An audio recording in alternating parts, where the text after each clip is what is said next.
नमस्कार, मैं हूं पीयूष शर्मा और आप देख रहे हैं नेक्स्ट 9 न्यूज स्टेशन। बात करते हैं वैश्विक हिंदुस्तान की। श्रीलंका की हालत बद से बदतर हो चुकी है।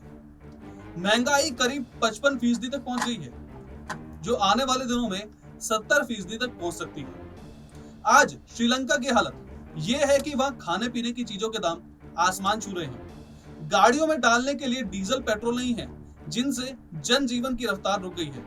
सड़कों पर प्रदर्शनकारी हावी हो गए हैं और अब राष्ट्रपति आवास में भी घुस चुके थे। श्रीलंका में आती तस्वीरें देखकर लोग अनुमान लगा रहे हैं कि आखिर कैसे वह इतने बुरे हालात में जा फंसा है। बहुत सारे लोग इसकी वजह श्रीलंका पर करीब 51 अरब डॉलर के कर्ज को बता रहे हैं। कुछ लोग तो यह भी कह रहे हैं कि भारत पर श्रीलंका से करीब 12 गुना अधिक कर्ज है। तो क्या भारत का हाल भी एक दिन श्रीलंका जैसा हो सकता है? देखिए हमारी खास रिपोर्ट।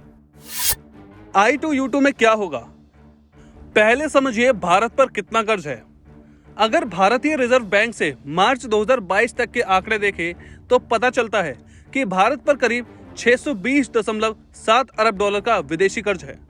पिछले साल यह 570 अरब डॉलर था, यानी एक साल में भारत का कर्ज करीब 47.1 अरब डॉलर बढ़ा है।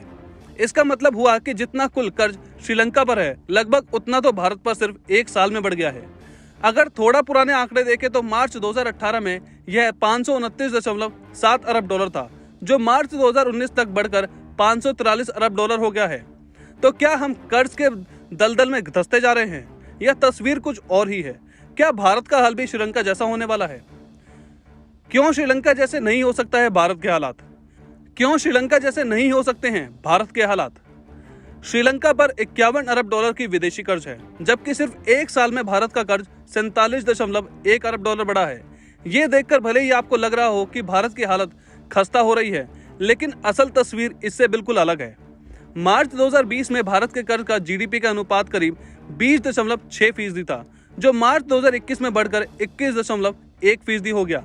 हालांकि मार्च 2022 में यह अनुपात घटकर 19.9% रह गया, जबकि कर्ज 47.1 अरब डॉलर बढ़ा है। बता दें कि कर्ज का जीडीपी से रेशियो तक जितना कम होगा, एक देश कर्ज को चुकाने में उतना ही अधिक सक्षम होगा। श्रीलंका का यही रेशियो बहुत अधिक बढ़ गया था, जिसके चलते वह कर्ज डिफॉल्ट कर गया। लगातार बढ़ता गया श्रीलंका का कर्ज से जीडीपी का अनुपात। श्रीलंका लंबे समय से कर्ज से जाल में फंसा हुआ था। 2018 में ही श्रीलंका का कर्ज से जीडीपी का अनुपात 91% था। 2021 तक यह बढ़कर 119% तक पहुंच गया। 2014 के दौरान ही श्रीलंका का कर्ज से जीडीपी का अनुपात 30% के करीब पहुंच चुका था।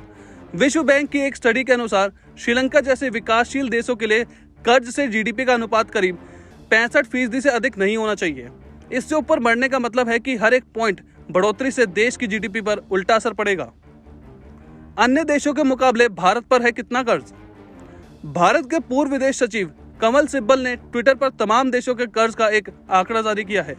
उसके अनुसार अमेरिका पर 30,400 अरब डॉलर का, चीन पर 13,000 अरब डॉलर, यूके पर 9,020 अरब डॉलर और फ्रांस पर 7,320 अरब डॉलर का कर्जा है। वहीं अगर कर्ज से जीडीपी का अनुपात देखें तो अमेरिका में यह 101% है, यूके में 317% और फ्रांस में 256% है। इनकी तुलना में भारत पर कर्ज 620 अरब डॉलर है और कर्ज से जीडीपी का अनुपात 19.9% है। यानी भारत बहुत ही बेहतर स्थिति में है और श्रीलंका जैसे हाल भारत में बिल्कुल नहीं होने वाले हैं। तो फिलहाल वैश्विक हिंदुस्तान में इतना ही। आप देखते रहिए नेक्स्ट 9 न्यूज स्टेशन।